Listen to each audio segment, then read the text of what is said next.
আজ দেখাবো শশা চিংড়ি মাছ দিয়ে তরকারি। প্রথমে আমি শশাটাকে দেখিয়ে দিই। 1 কেজি 200 একটা পাকা শশা, আর আমি 400 গ্রাম চিংড়ি মাছ নিয়েছি। এদিকে শশা ছাড়িয়ে নেব, আর চিংড়ি মাছটা ভালো করে ছাড়িয়ে ধুয়ে পরিষ্কার করে নিয়ে নুন হলুদ মাখিয়ে নিয়েছি। এরপরে শশাটাকে ছাড়িয়ে নিয়ে ছোট ছোট হাতে ধরার মতো টুকরো করে নেব।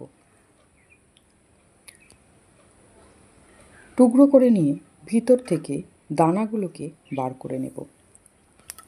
একটা চামচ হোক বা আলু ছুলনি দিয়ে ভালো করে একটু মাঝখানটা ঘুরিয়ে নিয়ে হাত দিয়ে সরিয়ে দিলেই দানাগুলো বেরিয়ে যাবে। এরপরে একটা গ্রেটার নিয়েছি, গ্রেটারে বড় ছিদ্র দিয়ে আমি গ্রেট করে নেব।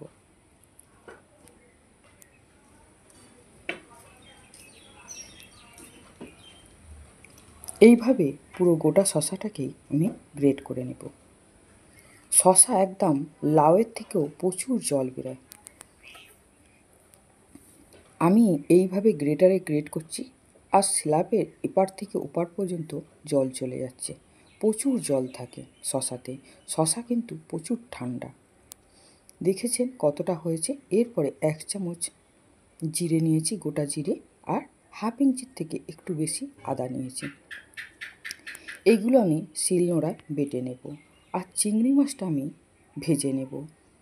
গ্যাস জ্বালিয়ে একটা কড়া বসিয়ে বেশ খানিকটা সর্ষের তেল দিয়ে তেল গরম হয়ে যাওয়ার পরে আমি চিংড়ি মাছগুলোকে ভালো করে ভেজে তুলে নেব। এরপরে ওই কড়ার মধ্যে আরও একটু সর্ষের তেল দিয়ে আমি দিলাম তেজপাতা, শুকনো লঙ্কা, গোটা জিরের ফোড়ন দিয়ে 3টে কাঁচা লঙ্কা মাঝখান থেকে চিড়ে দিয়ে দিলাম। দিয়ে একটা আলুকে লম্বা লম্বা করে কেটে নিয়েছি, ঠিক আলু ভাজার মতো করে কেটে নিয়েছি, সেই আলু দিয়ে দিলাম। আদা জিরে বাটাটা দিয়ে দিলাম 1 চামচ হলুদ গুঁড়ো দিয়ে এরপরে গ্রেট করা শশাটা ভালো করে যতটা পারি চিবড়ে দিয়ে দিলাম। জলটা যদি দিয়ে দিই তরকারিতে, সেই জল শুকনো হতে অনেকটাই সময় লাগবে, তাই জন্য যতটা পারবো জলটা একটু চিবড়ে দেব। এরপরে শশা দেওয়ার পরে বেশ কিছুক্ষণ ঢেকে দিয়েছিলাম। ঢাকনা খুলে একটু নেড়ে নিয়ে 1 চামচ নুন দিয়ে দিলাম। শশাটা দেখতে অনেকটা হলে কী হবে, রান্না করার পরে অনেকটাই কমে যাবে, সেই হিসাবে নুনটা ভেবেচিন্তেই দিতে হবে। এরপরে নুন দিয়ে ভালো করে নেড়ে নিয়ে বেশ কিছুক্ষণ ঢাকনা দিয়ে রেখে দিয়েছিলাম। এরপরে ঢাকনা খুলে নেড়ে নিয়ে হাফ চামচ চিনি দিয়ে দিলাম। আপনারা যে যেরকম মিষ্টি খাবেন সে সেরকম দিতে পারেন। যারা মিষ্টি না খায়, মিষ্টি না দিলেও কোনো অসুবিধা নেই, সুগার ফ্রি ট্যাবলেটও দিতে পারেন।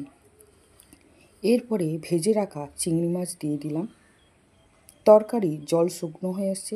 এরপরে 1 চামচ গরম মশলা, হাফ চামচ ঘি দিয়ে নেড়ে নিয়ে নামিয়ে নেব। আমার শশা চিংড়ি মাছের তরকারি যদি আপনাদের ভালো লাগে, আমার চ্যানেলে একটা সাবস্ক্রাইব করে দেবেন, লাইক করবেন, কমেন্ট করে জানাবেন, আমার তাহলে বেশ ভালো লাগবে।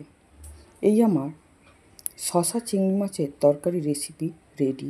আপনারাও এইভাবে করে খেয়ে দেখুন, সত্যি ভুলতে পারবেন না।